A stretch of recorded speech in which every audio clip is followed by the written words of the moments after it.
Well, the CEO of Spotify says it will not take Joe Rogan's podcast off of its platform. Multiple clips were surfaced where Rogan used the N-word and other racially charged comments on his show, The Joe Rogan Experience. Rogan apologized and took a number of old episodes down. Several musicians have boycotted Spotify over the podcaster's so-called harmful rhetoric and COVID-19 misinformation. But the platform says while Rogan's comments do not represent the values of the company, silencing him is not the answer. For more on this, I want to bring in Lindsay Singleton. She is the managing director at Rokk Solutions, which is a bipartisan PR firm that focuses on issues in the media. So first and foremost, Lindsay, what do you make of Spotify's handling of this? And do you believe that the company could have done more? I mean, this man has had a podcast for over, 12 years now? Hi, thank you so much, Tarika. So, yeah, here we have a controversy between two entities, Spotify and Joe Rogan, who are being called out for their participation in peddling hateful content and misinformation. But the bigger picture here is that this is just the latest episode of brands being expected to do more than just talk about their values.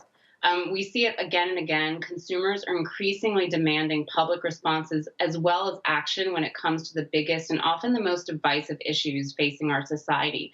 And this is a really tough needle to thread. You know, on the one hand, you've got Spotify seeking to address hate speech and misinformation, sort of acting as that moderator of the town square. On the other hand, you've got Rogan, who is seeking to exercise his right of free speech.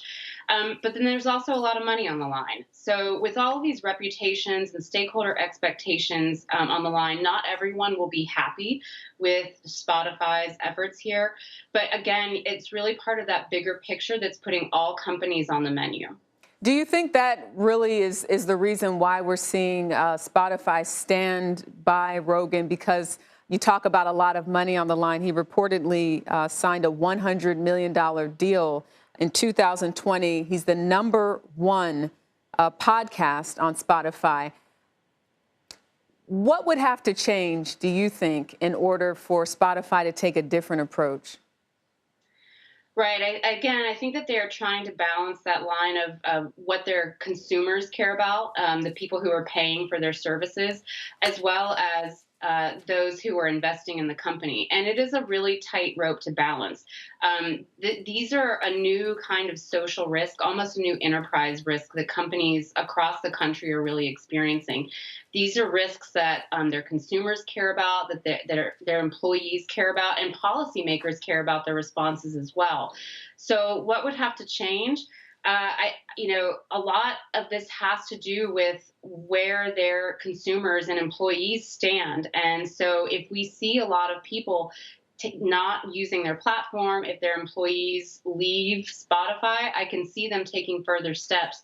But in the meantime, they're going to do their best to really just balance their stakeholders, which again are their consumers, their employees, and their investors. Lindsay, when it comes to harmful content posted on whether it's Facebook, Twitter, or Google, these sites often simply remove the content or ban certain users. Why is Spotify choosing, do you think, a different approach? And could this signal what other companies do in terms of handling decisive content in the future? Do you think that other companies, I guess, really are looking at how Spotify is dealing with this?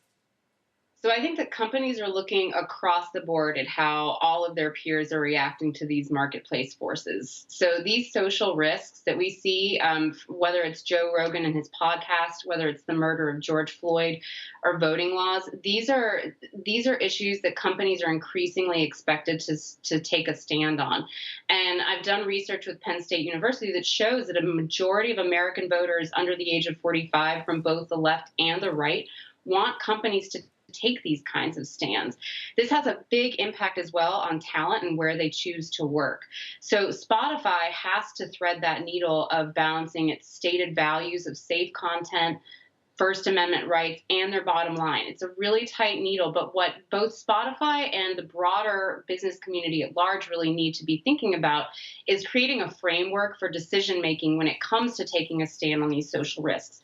Sometimes there's no action needed, but CEOs cannot make that decision without weighing the risks and the benefit. But even better than addressing the crisis is taking a proactive approach and doing the right thing before controversy hits. Ultimately, with talent attraction, retention, consumer loyalty, and stock prices at stake, looking at that under 45 range, this means that there's going to be a long-term impact on companies like Spotify if they don't address these issues head on.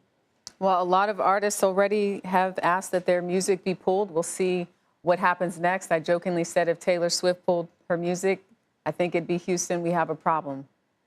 But to be continued. To be continued. Lindsay Singleton, thank you. Thank you, Jerika.